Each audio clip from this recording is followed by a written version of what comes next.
Hello friends, आप सबका स्वागत है हमारे YouTube channel education for JPSC में। और आज हम लोग सीएनटी एक्ट के बारे में जानेंगे। सीएनटी एक्ट क्या है ये सब हमने अगले वीडियो में बता चुका हूँ। और हम लोग आज ये हम लोग का सीएनटी एक्ट का थर्ड पार्ट होगा।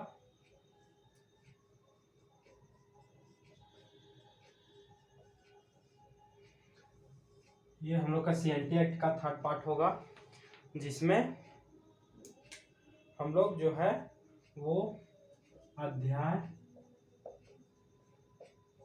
3 के कुछ जो बच गए हैं धारा उसको डील करेंगे, उसको पढ़ेंगे, जानेंगे क्या कहता है। और उसके बाद आगे अध्याय जो है हम लोग स्टार्ट करेंगे अध्याय 4 यानी 4, जिसमें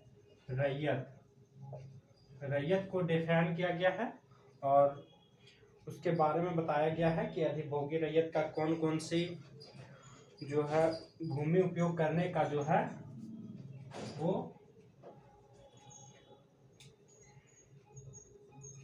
भूमि उपयोग करने का जो अधिकार है उसके बारे में कहा गया है।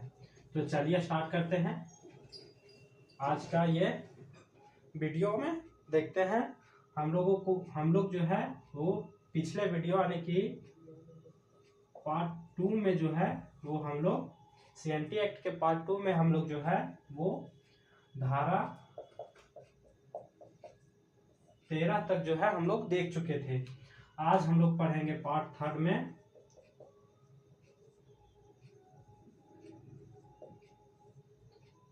धारा 14 से स्टार्ट करेंगे हम लोग, जो आगे देखते हैं कितने दूर तक चलता है।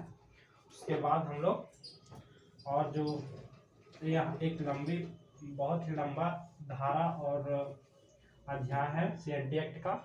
तो हम लोग को अक्सर हम लोग एक कथन यूज करता हूँ मैं कि धीरे धीरे रे मना धीरे सब कुछ होए, माली सींचे 100 गड़ा पानी, ऋतु आए फल होए।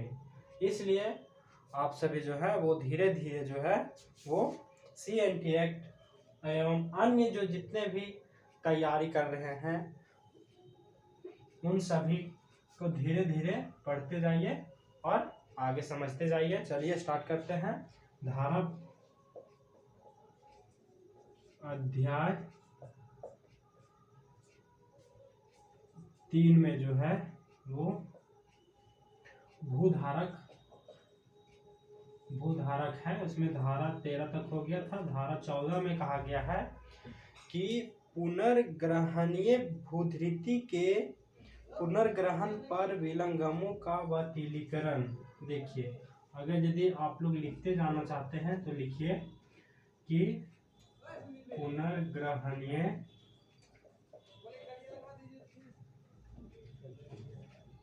भूधृति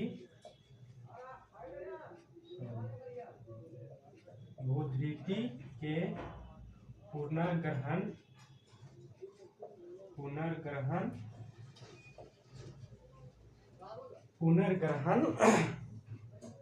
पर विलंगमों का बातिलीकरण। इसमें हम लोग जो अगर यदि इसको हम लोग विस्तार से समझेंगे तो पुनर्ग्रहणीय भूधृति यानी कि पुनर्ग्रहण भूधृति का क्या अर्थ है, यानी पुनर्ग्रहण का शब्द का यूज इसमें क्यों किया गया है, इसके बारे में अगर यदि हम लोग जानना चाहेंगे तो हम लोग पुनर्ग्रहणीय भूधृति को जो है वो हम लोग डिफाइन किए हैं। आप लोग अगले क्लास में देख सकते हैं। उसमें हम लोग यह डिफाइन किए गए हैं कि पुनर्ग्रहणीय भूधृति का अर्थ ये है कि अगर यदि कोई रैयत है जिसका नर वारिस नहीं है, ठीक है, तो जब वह रैयत का डेथ हो जाएगा, मृत्यु हो जाएगी, तो उसके जो भूमि है वो भूस्वामी अपने अंडर ले लेगा। इसको पुनर्ग्रहण या पुनर्ग्रहणीय भूधृति कहा गया है। ठीक है, और आगे अगर तो इसमें अगर यदि पुनर्ग्रहणीय भूधृति अगर धारा 14 के तहत अगर यदि कोई भूमि जो है भूमि पर अगर यदि कोई कोई सार्वजनिक स्थल जैसे कि निवास स्थान है या फिर सामुदायिक भवन है या फिर भवन है, उद्यान है, हौज है या फिर शमशान घाट है, कब्रिस्तान है, ऐसे जगह पर जो है उन सब का जो है पुनर्ग्रहण भूस्वामी जो है वो नहीं करेगा। इसमें धारा 14 में यही कहा गया है। ठीक है, अब अगला जो हम लोग अध्याय की बात करेंगे, इसमें धारा जो है वो 14 तक ही लिमिट था, 9 से 14। उसके आगे जो है हम लोग अध्याय 4 को स्टार्ट करेंगे। अब हम लोग इसमें कहा गया है रैयत के बारे में कहा गया है, इसको उल्लेख किया गया है रैयत के बारे में। ठीक है, तो इसको आप सब चाहिए तो लिखते जाइए, वरना इसका पीडीएफ जो है वो मैं टेलीग्राम में डाल दूंगा। टेलीग्राम का जो चैनल है उसमें आप लोग को लिखना होगा एजुकेशन फॉर जेपीएससी। उसमें आप लोगों को जो है वो वीडियोस और इसका पीडीएफ जो है वो आप लोगों को मिल जाएगा, वहाँ उपलब्ध करा दिया गया है या करा दिया जाएगा जो भी। और चलिए तो अगला स्टार्ट करते हैं रैयत के बारे में। ठीक है, अगर यदि आप लोग सीएनटी एक्ट पढ़ रहे हैं तो धारा सीएनटी एक्ट अगर यदि पढ़ रहे हैं तो आप लोगों को धारा 1 से लेकर 50 तक जो है ना वो आप लोगों को पूरा याद होना चाहिए। और इसके अलावे जो वीवीआई जो है वो मैं कुछ क्लास में कह दूंगा, उसको वीवीआई करवा दूंगा, तो वो आप लोग देख लीजिएगा तो उससे प्रश्न पकड़ा जाएगा। क्योंकि इससे बहुत ज़्यादा यानी कि बहुत बड़ा सब्जेक्ट मतलब लेसन है ये, और इससे क्वेश्चन भी ज़्यादा पूछे जाते हैं। देखिए रैयत की बात करें, अध्याय 4 रैयत, इसमें धारा जो है वो 16 की बात करेंगे हम लोग। धारा 16 में कहा गया है अधिभोगी रैयत का अधिकार, यानी कि अधिभोगी रैयत का अधिकार का बना रहना।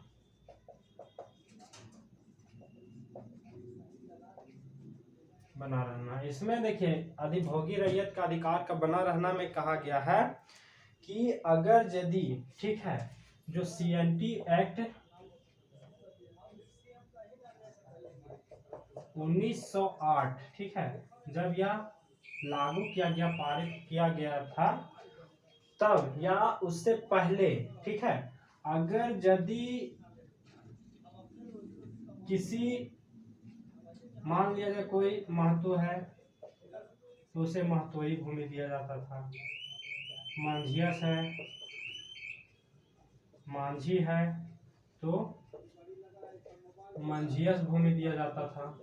ऐसे ऐसे भूमि जो है वो रूढ़ी प्रथा, इसमें लिखा गया है रूढ़ी प्रथा की बात कही गई है, रूढ़ी प्रथा ठीक है।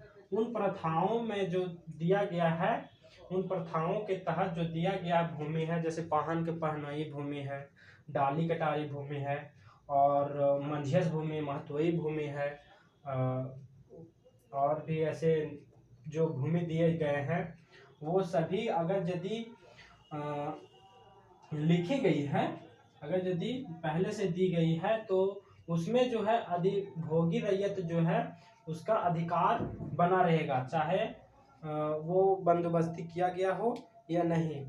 और इसमें जो है आगे हम लोग पढ़ेंगे तो 12 वर्ष की बात कहेंगे कि 12 वर्ष का खेती करना आवश्यक है भूमि का धारण करने के बाद। तो इसमें अगर यदि कोई महतोई भूमि है, मंजस भूमि है, या फिर कोई रूढ़ि प्रथा द्वारा प्रदान किए गए जो है वो भूमि है, उस पर जो 12 वर्ष की जो कंसेप्ट है वो नहीं लगता है। उसमें जो है अगर यदि आप 12 वर्ष खेती ना भी करें या उसका मतलब उस पर उपज ना करें तो भी वो आपका भूमि का जो है भूमि का उपयोग करने का अधिकार आप जो वो सभी अधिभोगी रैयत को प्राप्त है। ठीक है, अगला हम लोग धारा की बात करेंगे। धारा 17। धारा 17 में कहा गया है, देखिए धारा 17 में कहा गया बंदोबस्त रैयत का परिभाषित किया गया है। बंदोबस्त रैयत की परिभाषा,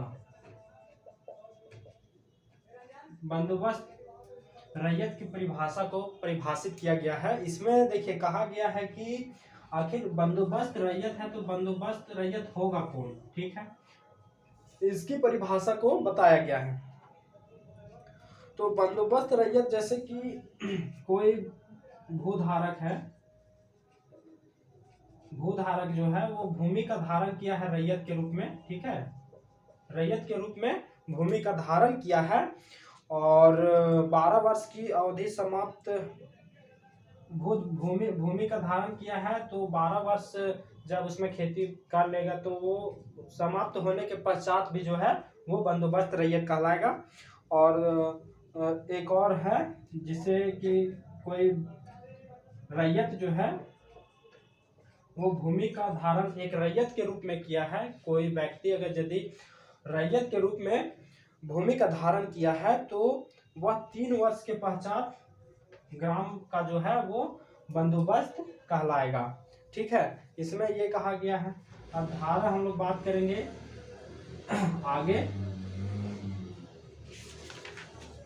आगे है भूमिहारों तथा मुंडारी खुटकट्टीदारों का बंदोबस्त रैयत होना। धारा इसमें कहा गया है कि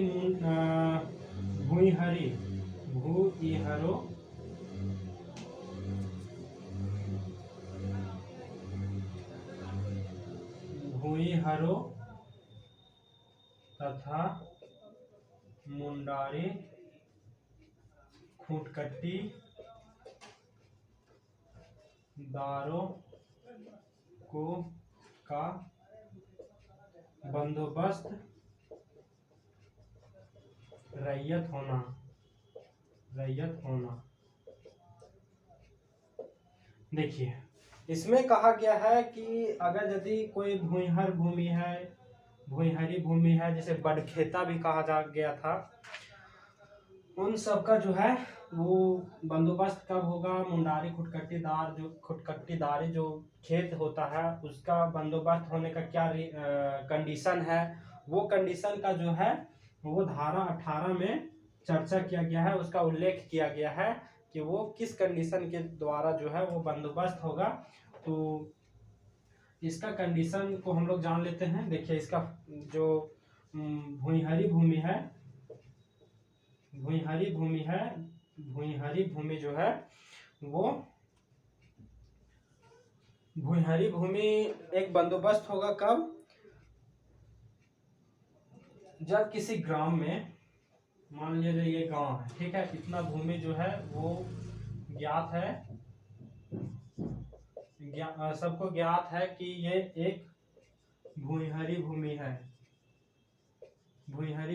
ठीक है, इस भूमिहरी भूमि का उल्लेख अगर यदि CNT एक्ट के पश्चात या इससे पहले नहीं हुआ है तो गांव में अगर यदि इससे पहले एक अधिनियम चलाया गया था, छोटा नागपुर भूधिृति अधिनियम 1869। ये जो अधिनियम बनाया गया था इसमें एक रजिस्टर तैयार किया गया था। उस रजिस्टर में अगर यदि भूमिहरी भूमि का उल्लेख किया गया, उसमें दर्ज किया गया है और लगातार 12 साल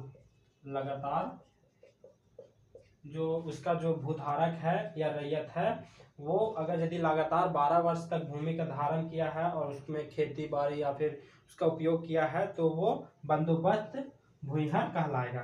ठीक है। मुंडारी खुटकटीदार की बात करें तो मुंडारी खुटकटीदार जो है वो, अगर यदि कोई गांव है, ये मुंडारी खुटकटीदार, ये मुंडारी खुटकटीदार,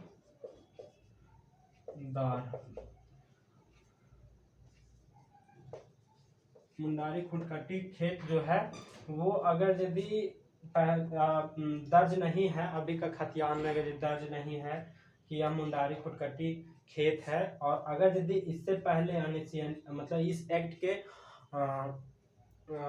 लागू होने से पहले अगर यदि उसका उल्लेख अगर यदि पिछले कोई भी अभिलेख में मिल जाता है, ठीक है, और उसमें 12 वर्ष तक भूमि धारण किया हुआ है, अगर यदि कोई मुंडारी खुटकटीदार का वंशज, मुंडाओं का वंशज जो कि जिसे खुटकटी भूमि प्रदान किया गया था, अगर वो 12 वर्ष तक भूमि धारण करता है तो वो मुंडारी खुटकटीदार का जो है वो बंदोबस्त रैयत कहलाएगा। अब बात करेंगे हम लोग धारा 19 की। धारा 19 में कहा गया है क्या कि बंदोबस्त रैयतों के अधिभोगा अधिकार, बंदोबस्त रैयतों के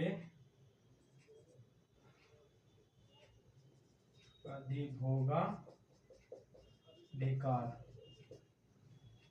बंदोबस्त रैयतों के अधिभोगा अधिकार, इसमें जो 17 का कंडीशन है, 18 का कंडीशन अगर यदि वो पूरी जो फॉलो कर रहा है तो वो बंदोबस्त रैयत कहलाएगा। ठीक है।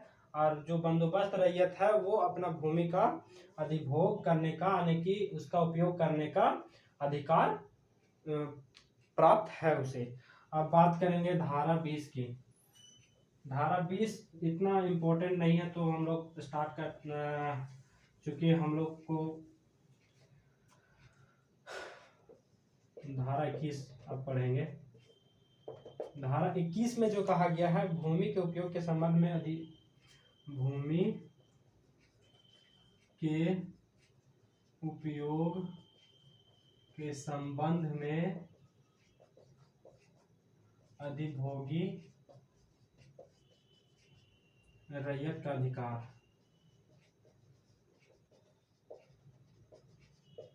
ये एक बार पूछा भी जा चुका है प्रश्न जेपीएससी में, तो आप लोग ध्यान से, आप लोग को इसलिए बताएं कि जो धारा 1 से लेकर कम से कम 60 या 50 तक आप लोग को एकदम मतलब याद होना जरूरी है। तो अगर यदि धारा 21 याद रहता तो आप लोग को 2 नंबर मिल जाता एक प्रश्न। तो इस तरह से आप लोग सभी याद रखना जरूरी है। इसमें आप लोग को अधिभोगी रैयत का जो अधिकार है, इसको क्या क्या क्या अधिकार है। मान लिया जाए अगर यदि आप एक अधिभोगी रैयत हैं तो आप लोगों का भूमि का उपयोग करने का कौन कौन सा अधिकार है, जैसे कि घर बनाना, जैसे तालाब बनवाना, मछली पालन करना, आहार बनाना, ईंट बनाना, खपरा बनाना, और ऐसे बहुत से ऐसे भी अभी देखेंगे तो अपना भूमि पर मिट्टी का उसका उपयोग बहुत ही ज़्यादा करता है लोग। कुटीर उद्योग में भी करता है, व्यापार एवं कुटीर उद्योग। और इसमें अगर यदि आप लोग अधिभोगी रैयत है तो उसमें भूमि का उपयोग करने में कोई रीति या प्रथा जो है वो आपको नहीं रोकेगा। ठीक है। स्थानीय प्रथा, रीति, घर बनाने या किसी तरह से कोई दिक्कत नहीं करता है। तो ये अधिकार धारा 21 में है, जिसके द्वारा आप किसी से कोई परमिशन लिए बिना आप अपने जमीन पर घर या फिर कपड़ा बनाना, आहार बनाना, आहार आने के तालाब वगैरह बनाना, ये सभी जो है वो धारा 21 में दिया गया है।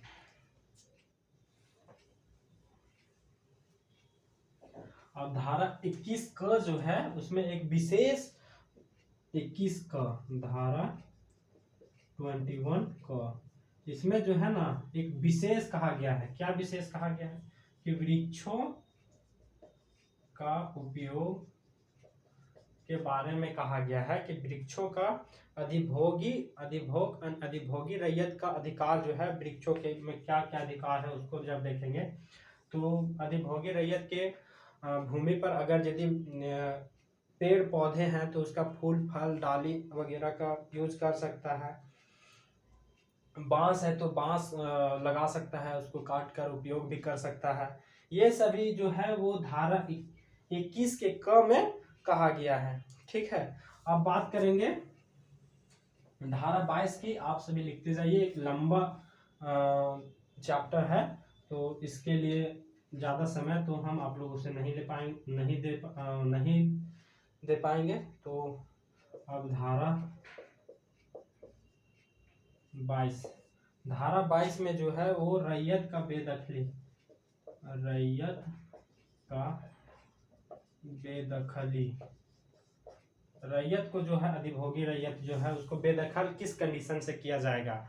अगर यदि वो धारा 21 और 21 का के तहत कोई काम करता है तो उसके उस कंडीशन के आधार पर उसे बेदखल नहीं किया जाएगा। ठीक है, और अगर यदि उसे किसी विशिष्ट अगर यदि कोई ऐसा काम कर दिया है जिससे उसको निकाल दिया जाना चाहिए तो ऐसे में जो है वो उपायुक्त जो है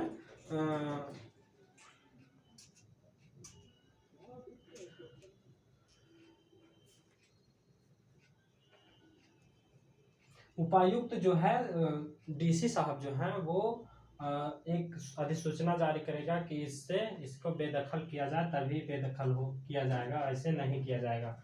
वैसे कोई अधिकार नहीं है कि उसे बेदखल कर दिया जाएगा। जमींदार या भूस्वामी इसे बेदखल नहीं कर सकता है। अब बात करेंगे धारा 24 की। धारा 23 में कुछ खास नहीं है तो धारा 24 में कहा गया है लगान के भुगतान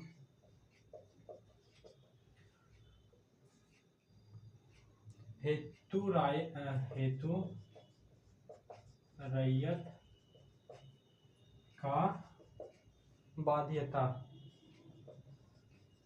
अगर यदि बाध्यता ये है कि अगर यदि आप लोग यानी कि जो अधिभोगी रैयत हैं वो समय पर जो है वो भुगतान कर दे लगान का, इसकी जो बात कही गई है वो धारा 24 में कही गई है।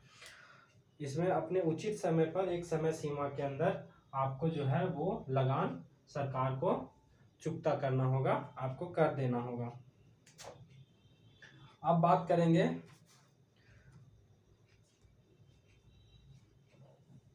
धारा 25-26 कुछ खास नहीं है तो 27 में कुछ कहा गया है। तो इसमें कहा गया है कि रैयत के जोत का लगान बढ़ाने की रीतियां, रैयत के जोत का लगान बढ़ाने की रीति, किस कारण से रैयत का जो है वो जो रैयत द्वारा धारित भूमि का जो हल मतलब जो भूमि को जो है वो उसके लगान बढ़ाने के लिए अगर यदि कोई रीति रिवाज है या फिर कंडीशंस है तो उसका उल्लेख जो है वो धारा 27 में किया गया है। और धारा 33 की बात करेंगे हम लोग तो 27, 28, 29, 30, 31, 32, 33 ऐसे बहुत से, जैसे इसमें लगभग 271 धाराएं हैं तो 271 धाराएं सभी को पढ़ना मुमकिन नहीं है। तो इस कंडीशन में जो है हम लोग जो भी आई जो मतलब कुछ इम्पोर्टेंट है धारा उसको पढ़ेंगे। तो इसके बाद धारा 33 के क जो है उसमें जो है वो रैयत की जोत का लगान में कमी करने की रीतियाँ को बताया गया है। इसमें लगान को कम करने की कौन कौन सी रीति है इसको बताया गया है। आगे हम लोग देखिए यहाँ तक जो था वो अध्याय 4 के अंदर था। अध्याय 4 आने की रैयत के अंदर था। अब हम लोग अगला जो हम लोग का है वो अध्याय 5 है। अध्याय 5 में क्या है? अध्याय 5 में है खुदकट्टी अधिकार प्राप्त रैयत। अध्याय 5 खुदकट्टी अधिकार प्राप्त रैयत। खुदकट्टी अधिकार प्राप्त रैयत के बारे में अगला क्लास में अब हम लोग लेंगे, ठीक है। तब तक आप लोग इसे पूरा तैयार करिए। अब कुछ ही दिनों में अब जेपीएससी का भी फॉर्म निकलने वाला है, तो आप लोग अच्छे से तैयारी करेंगे तो शायद ये जो मैं पढ़ा रहा हूँ वो काम आ जाए। Thank you for watching. अगर यदि वीडियो अच्छी लगी हो तो शेयर सब्सक्राइब भी करें ताकि मेरा मनोबल ऊंचा बना रहे और मैं आगे इसी तरह का वीडियो और बनाऊं जिससे आप